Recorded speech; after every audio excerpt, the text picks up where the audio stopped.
Oi pessoal, eu sou a professora Giane e nesse vídeo a gente vai falar de classificação de substantivos.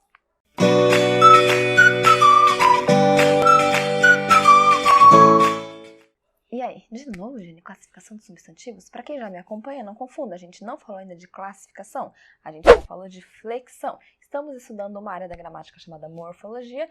Dentro da morfologia, estamos estudando a classificação das palavras. Todas as palavras da língua são colocadas em caixinhas de acordo com características semelhantes. Uma dessas caixinhas, uma dessas classes de palavras se chama substantivo, e o substantivo é aquela palavra que nomeia. Então, toda palavra da língua portuguesa que nomeia é classificada como substantivo. E daí? E daí que o substantivo, bom, vocês devem imaginar não, vocês sabem com certeza que existem muitas palavras que nomeiam. Então, o que a gente faz? Outras classes, vamos dizer assim, são subclasses. Então, substantivo é uma classe gramatical, uma classe de palavras, e dentro do substantivo a gente tem outras classes. Nós temos 8 classes. Nossa, gente, é muita coisa. Não, fica calma. Não é muita coisa. Por quê? Porque, na verdade, é como se fosse 4. Por quê? Porque nós temos 4 pares de classificações. Então, a gente aprende sempre de 2 em 2, o que facilita muito a vida, e esse vídeo é justamente sobre isso, beleza? O primeiro grupinho que a gente vai falar, na verdade, o primeiro par, vai ser um par muito, talvez, não vou dizer um dos mais fáceis, porque todos são muito simples, mas vai ser o do comum e o do próprio. Então, nós temos dentro do substantivo alguns substantivos que são comuns e alguns substantivos que são próprios. Quais são eles? Comum é tudo aquilo que vai generalizar, é, por exemplo, o nome da categoria. Então, quando eu falo cidade, país, professora, mulher, mãe, tudo isso são generalizações. Quando eu falo mãe, eu não sei de que mãe eu tô falando. Quando eu falo país, eu não sei de que país eu tô falando. É uma categoria, existem vários países. Aí, quando eu dou um exemplo, quando eu escolho um desses elementos, né, um ser específico dessa categoria ou dessa espécie, para particularizar, para especificar, eu dou um nome, aquilo que a gente chama de nome próprio, substantivo próprio. Exemplo, Brasil. Brasil é um país, então país é o nosso substantivo comum e Brasil é o nosso substantivo próprio. Giane é um substantivo próprio. Então é muito fácil você lembrar, você vai lembrar que sempre que for um substantivo próprio, ele vem com letra maiúscula, então essa é a dica. Vem com letra maiúscula porque ele está dando um nome de alguém. Nossa, gente, muito simples, mas tem um momento da reflexão. Para quem ainda não acompanha a gente, esse é um canal de gramática prática, gramática da vida real, do uso real da língua e não só das regras, não só das normas prescritas. E aí você tem que lembrar de um grande escritor maravilhoso chamado Fernando Pessoa. Fernando Pessoa? Mas peraí, Pessoa não é um substantivo comum, o nome de uma categoria? Exatamente, mas nesse caso veja que não é mais, não é só isso. Quando eu tenho Fernando Pessoa, o sobrenome dele, ele é coincidentemente uma palavra que geralmente é classificada como substantivo comum. E nesse caso, claramente não vai ser, porque ele é o nome da pessoa, tá bom? Eu tinha um amigo também chamado Coelho, Eduardo Coelho. Então, peraí. Coelho não é um animal? Sim, então, de novo, coelho, como que a gente classifica coelho? Como substantivo comum, mas nesse caso é também o substantivo próprio, então sempre a gente vai ter que olhar para o contexto. E agora a gente vai para a literatura, já falamos do nosso dia a dia, vamos para a literatura maravilhosa, a gente vai ler um poema de Carlos Drummond de Andrade. Giane, lê poema em vídeo, quem faz isso? Quem estuda gramática prática, gramática da realidade, né? Não adianta ficar só dando exemplo inventado, porque não funciona, né? A gente vai ver a realidade da língua e ver justamente, né, essa relação entre a gramática e as outras áreas, né? Então, o que serve eu ficar classificando isso? Vamos ver para que serve? Esse poema, ele chama José. Com certeza vocês já ouviram falar dele, a primeira parte dele virou quase um bordão, todo mundo sabe até de cor. Ele é de Carlos Drummond de Andrade, como eu falei para vocês, foi escrito em 1942. Se vocês lembrarem, nessa época, um contexto muito ruim, um contexto de guerra, nazismo, ditadura, inclusive no Brasil, né, anos aí de perseguição, então a gente tem um momento muito conflituoso, muito problemático, e Drummond vem e escreve um poema assim. E agora, José? A festa acabou? A luz apagou? O povo sumiu? A noite esfriou. E agora, José? E agora você? Você que é sem nome, que zomba dos outros, você que faz versos que ama, protesta, e agora, José? Está sem mulher? Está sem discurso? Está sem carinho? Já não pode beber, já não pode fumar, cuspir já não pode. A noite esfriou, o dia não veio, o bonde não veio, o riso não veio a utopia. E tudo acabou, e tudo fugiu, e tudo mofou. E agora, José? E agora, José? Sua doce palavra, seu instante de febre, sua gula e jejum, sua biblioteca, sua lavra de ouro, seu terno de vidro, sua incoerência, seu ódio. E agora? Com a chave na mão, quer abrir a porta. Não existe porta. Quer morrer no mar, o mar secou. Quer ir para Minas, Minas já não há mais. José, e agora? Se você gritasse, se você gemesse, se você tocasse a valsa vienense, se você dormisse, se você cansasse, se você morresse. Mas você não morre, você é duro, José. Sozinho no escuro, qual bicho do mato, sem teogonia, sem parede nua, sem se encostar no cavalo preto. Sem cavalo preto que fuja a galope, você marcha, José?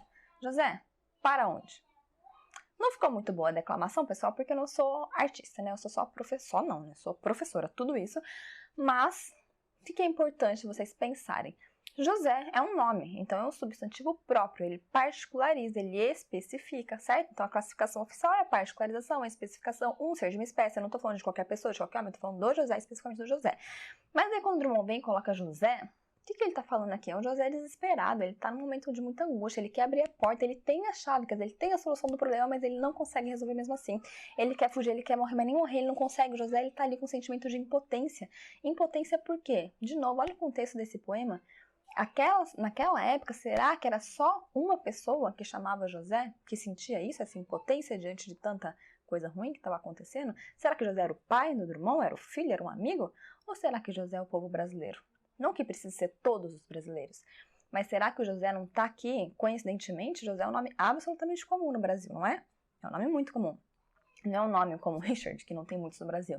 É José, é um nome muito comum. Muitas pessoas têm esse nome. Se você for ver estatisticamente, é uma quantidade imensa de pessoas e a gente sabe disso. Então, olha só a coincidência. Ele escolhe um nome comum para falar de um sentimento que provavelmente muitas pessoas tinham. Então, aqui a gente consegue analisar que o José, ele não vem para particularizar, para especificar. Ao contrário, ele vem para generalizar. O sentimento de José é um sentimento que naquela época muita gente tinha e hoje a gente também pode adaptar o poema, a gente também sente, né? Muitas pessoas acabam sendo José na vida em várias situações diferentes, né? Para ir para além do contexto histórico, não ficar definindo a literatura pelo contexto. Ela tinha significado naquela época e ela tem significado hoje. Quantas vezes a gente não passa por situação de impotência, a gente fala, meu Deus, eu não sei para onde, eu não sei o que fazer. Você é um José, entendeu? Então é isso, pessoal. Olha que coisa maravilhosa que é a nossa língua portuguesa. A gente tem as classificações, a gente não pode parar nelas. A gente tem que entender que vai muito além. E a literatura, não só a literatura, mas a arte, de modo geral, ela vem muito isso, ela joga muito, ela brinca muito com essas classificações, com essas mudanças, ela se apropria para produzir novos significados, tá bom? E agora a gente vai estudar um outro parzinho, já falamos do parzinho comum e próprio, agora o parzinho simples e composto. O que acontece? Preciso lembrar vocês que existem algumas formas de classificar, né? A classificação ela sempre parte de algum critério. Esses pares, nós temos dois critérios, a partir dos quais as palavras são agrupadas. O primeiro critério, tanto faz a ordem, né? O critério semântico. O critério semântico é de acordo com o significado. Então, por exemplo, no caso de comum e próprio, é de acordo com o significado, se eu estou generalizando, se eu estou especificando. Então, é um critério semântico. E nós temos também critérios morfológicos.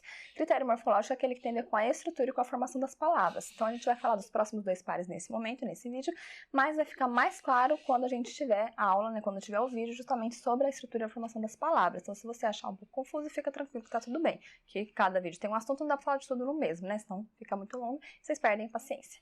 E aí, então, outro par eu falei pra vocês que é o simples e o composto. O que acontece? A gente tem uma palavra, deixa eu escolher uma palavra aqui pra vocês. Palavra bem clichê. Girassol. Girassol clichêzão, né? Girassol é uma palavra só, é uma palavra. Mas a gente tem dentro dessa palavra gira e tem sol. Gira vem do verbo girar. Sol vem do sol, né? Da nossa iluminação. Então, nós temos duas palavras que juntam-se e formam uma terceira palavra. Veja que o girassol, ele traz a ideia do girar, ele traz a ideia do sol, mas ele não é nem o sol nem o giro. Ele é uma terceira palavra, o que significa que eu pego duas palavras e eu vou usar essas duas para formar uma terceira que vai ter uma unidade semântica, ela tem um significado próprio. Ela tem um significado que se relaciona com os outros dois, mas o significado dela é um terceiro, é um além. E daí, Giane, essa definição? Não, essa é a explicação. A definição de simples e composto, exatamente simples e composto, é a questão do radical. E aí entra a parte mais, não complexa, mas a parte que a gente vai aprender na formação e na estrutura de palavras. Radical é aquela partezinha da palavra, a palavra é formada por várias partes, né? Aquela partezinha que traz o significado, o conceito, aquilo que é mais importante, que geralmente se mantém. Tem um outro vídeo, para quem não assistiu, né? No primeiro vídeo da aula, eu falo para vocês de meninos. Não no primeiro vídeo da aula, no primeiro vídeo sobre substantivo. Eu falo para você, vou deixar o link aqui no finalzinho, tá bom? Quem quiser assistir. Eu sempre dou exemplo de menino. Meninos, meninos, menininhos, menininha. Enfim, o que acontece? A gente tem esse menino que sempre se mantém e o final apenas vai se modificando. Você põe um S, tira o S, põe um A, tira o A, põe um on, põe um in, põe um ona. Então, o que acontece? Essa parte que sempre se mantém, ela é o significado mais importante da palavra. Por isso que ela se mantém, porque a ideia é a mesma. Isso é o radical. Então, o radical é aquela parte que sempre se mantém.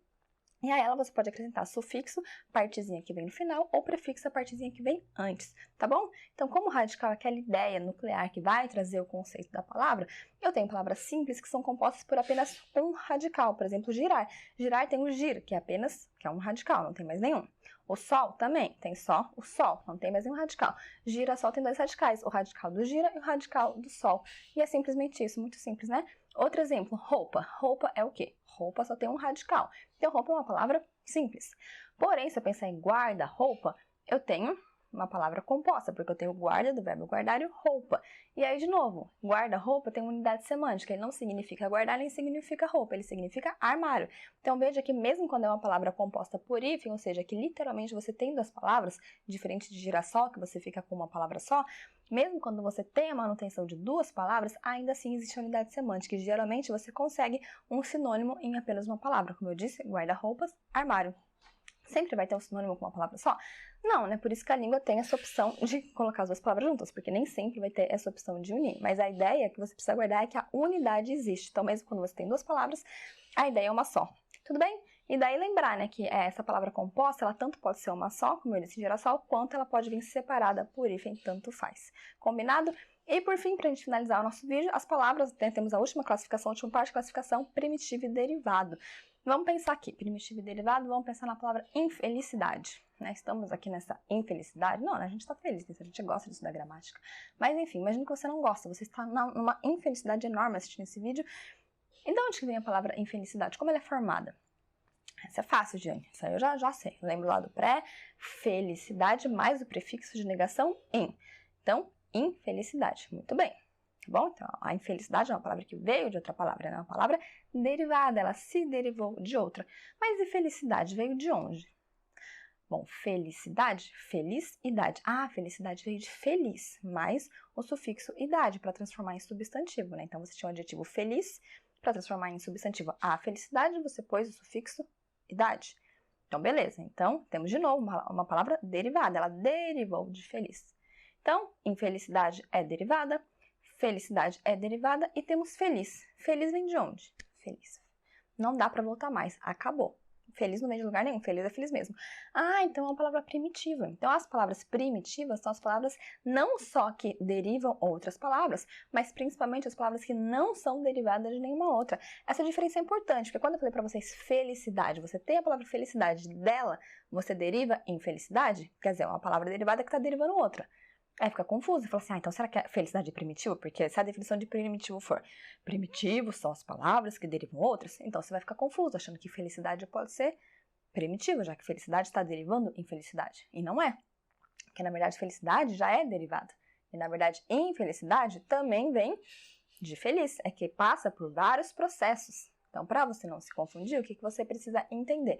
Que primitivo é aquela palavra que deriva outras e principalmente aquela palavra que não é derivada de nenhuma. Então, quando você faz esse processo de retorno, aquela palavra que você não consegue retornar mais, que é a última, essa é a primitiva, por isso o nome, primitiva, né? Primeira, é a primeira palavra. E também lembrar que quando você tem uma palavra ali, como eu disse, infelicidade, ela passa por vários processos, então a raiz dela continua sendo, a primitiva dela continua sendo feliz, na verdade. É que ela passou por vários processos para chegar, tanto é verdade que existe infeliz, né? Não existe só felicidade e infelicidade, existe feliz e infeliz, sem o sufixo idade. Então a ideia é que tanto felicidade quanto felicidade vem de feliz. Então é esse trabalhinho que você tem que fazer, sempre estar retornando e quando não retornar mais, você chegou na primitiva. Ah, acharam que tinha esquecido, né? Estou aqui ainda, não esqueci. Eu prometi pra vocês no último vídeo, pra quem acompanha o canal, pra quem não acompanha também, fiquem sabendo, a gente terminou o vídeo com uma questão da FUVEST, refletindo sobre ela, e eu falei que eu daria resposta nesse vídeo. É o seguinte, a questão está aqui novamente, pra quem quiser relembrar, ou pra quem ainda não viu, quiser ler, e eu vou sintetizar bem rapidamente aqui, né? Até porque a síntese é rápida mesmo. Vou dizer o que ela fala, né? Nessa questão, a gente tem um texto, e nesse texto vai dizer que todo textão de rede social, na verdade, é um textinho. Então, ele discute que nas redes sociais existe hoje em dia algo que foi denominado, que ficou conhecido como textão, e ele diz, bom, o autor diz, né? Todo textão, na verdade, é um textinho.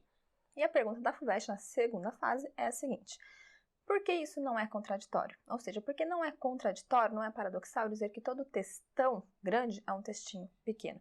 Então, é uma questão sobre aumentativo, né, sobre grau de substantivo, para mostrar para vocês como isso é cobrado hoje em dia, né, como que é interessante a gente refletir no uso real da língua, né.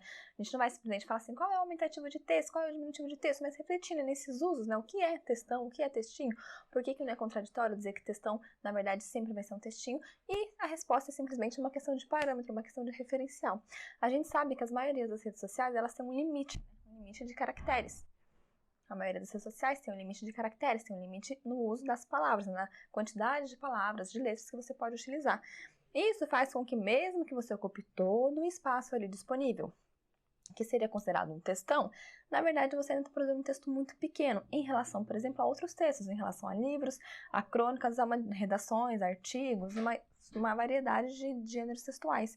Então, quer dizer, os gêneros textuais, eles geralmente são longos, né? Eles têm muito mais caracteres, muito mais palavras do que os textos da internet, né? Do que muitos textos, principalmente de redes sociais. Então, por exemplo, o Instagram, o Twitter, tem uma quantidade muito pequena. Então, no Instagram, quando você faz um textão, um texto muito grande, ele é grande para o Instagram. Então, é naquela referência, naquele parâmetro, naquela plataforma ele é grande, porque na verdade aquela plataforma foi feita para você colocar foto e uma legenda. Daí você escreve um texto enorme, eu, por exemplo, adoro fazer textão, né? Porque eu gosto de falar bastante, eu gosto de escrever bastante. Então eu sempre ocupo todo o espaço. Então as pessoas falam, você faz muito textão? Mas na verdade é um texto muito pequeno. Se você inclusive pegar esse texto, recortar e colar no Word, você vai ver que dá uma quantidade muito pequena em comparado a outros textos. Então a resposta é simplesmente essa. Todo textão é um textinho, porque ele é um textão apenas em referência àquela plataforma, quando você toma como referencial, como parâmetro, aquele espaço, já que você usa ele quase inteiro, né? Quase inteiro que é disponibilizado. Também se você pensar que ali era para ter um texto muito menor do que o que você acabou colocando, mas ele é sempre um textinho em relação a outros textos, porque no fundo ele tem uma quantidade muito pequena de caracteres. Tá bom, pessoal? Espero que vocês tenham gostado. Até a próxima!